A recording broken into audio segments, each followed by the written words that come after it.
Hello, fellow haunters. This is Jared Lantern, and I'm here with a video today. I wanted to kind of do a sort of a mini documentary on not so much building a haunt, but everything that takes place prior to the build. We all do, videos of the actual building of the haunt and how everything comes together. And I wanted to kind of just show you my personal process of how I deal with making the haunt itself prior to the building process. So this is basically just what I personally do. One of the first things that you want to do is, of course, send out, any messages to friends, family, whomever that might be interested, and gather at your house and have a meeting, just kind of like a preliminary meeting. You, of course, want to entice them with some snacks and some treats. Come over, kind of make it like a little gathering, a little bit of a party. And, it's a great way for you guys to all come together. And so you can let them know what the haunt is all about. Why do you do it? When it's going to happen, what you expect, what you think that you'd want them to do, how they would be a part of it. And whether you guys are all mutual friends or if you're family or whatever, and if you're strangers you haven't met before, it's a great way to meet new people. And it's a great way to figure out people's personalities and how they can contribute to the haunt, whether it's as an actor or whether it's kind of behind the scenes or whether it's more skills such as doing makeup and stuff like that. Really is a great way to get to know people and to let them know what you need to make your haunt a success. So this is all of us here. Our cast did inevitably grow last year to be, almost double the size of this cast right here. But this was like the preliminary cast. And yes, so it was a great time kind of having these little parties, meetings, and you'll have various meetings, throughout the summer. We usually meet for the first time in mid to late August. The next thing that you'd want to do is come up with a name for your haunt. Of course, ours is Doughty Street Nightmare, and that refers to the street in which we live and where the haunt is located. From there, you want to come up with a theme, and our theme was a hotel theme last year. And then you want to start creating a flyer using, what I like to do is go onto Google and search for free use images and create a flyer using that. And you're just going to use all the information, figure out what days you want to do it, figure out what times you want to do it.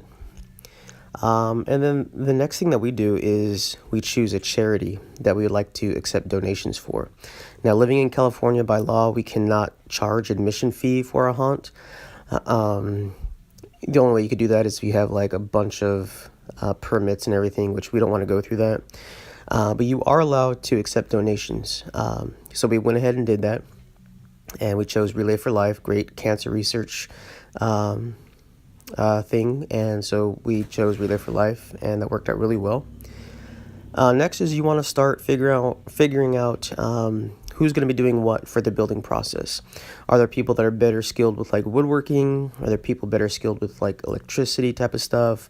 Putting together props, doing makeup, doing costumes, sewing, whatever it is.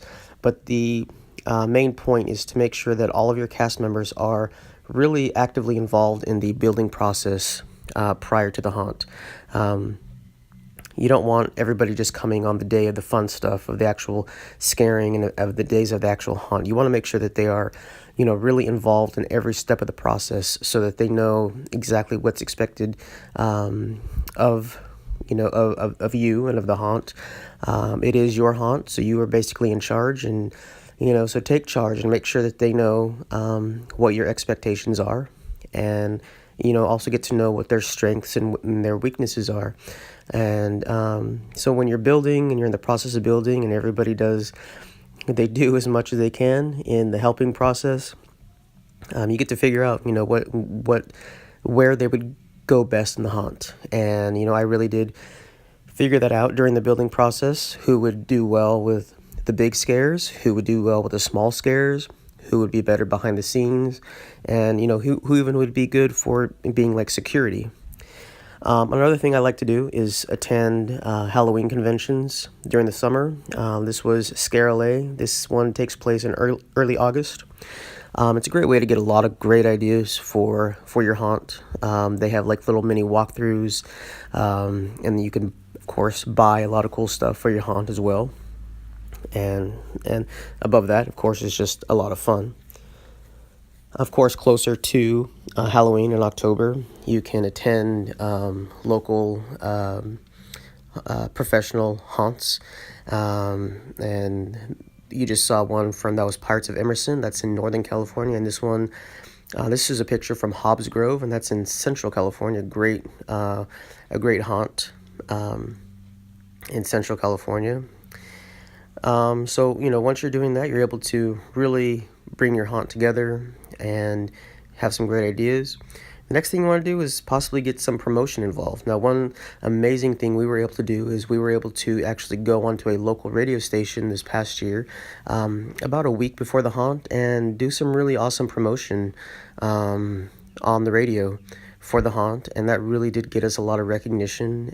People really loved the fact that we were doing this for Relay for Life, and that we were taking donations. And when you choose a charity to donate the donations to, that really does bring a lot of people in. So that's just another little tip. And there's other local events, Halloween themed events that you can also set up and promote your stuff and get people interested and get people involved. And of course, the biggest thing you could do is just making yourself a name in social media, whether it be through Facebook or Instagram or anywhere that you can really get some information out there about your haunt. And you really get people excited. And, other than just putting up flyers around town, you can really get people into wanting to go. And, so by word of mouth, even people that don't have social media, they'll be able to tell their friends and family members that aren't on Facebook or are not on other social media platforms, exactly, where it's at, and, the times and dates and everything. And trust me, you will see a big turnout, as you can see here. This was one of the nights. Our front yard was just completely packed with people, just from word of mouth, advertising from social media and beyond. And so, yeah, this was the cast. This was the final night of our haunt right here. And yeah, so it's just a lot of fun to bring people together, whether they are friends or whether they're strangers, to you, whether they're, family members of other friends or friends of friends. It's a great way to get to know people. And like I said, once you guys are in a haunted house together, you are definitely friends for life. So that is my process prior to the actual building of the haunt. So I hope that gives you a little bit of insight of what I do and hopefully give you some good ideas. Thank you guys so much for watching. If you like what you're seeing, please like, comment, and subscribe. And as always, keep it creepy.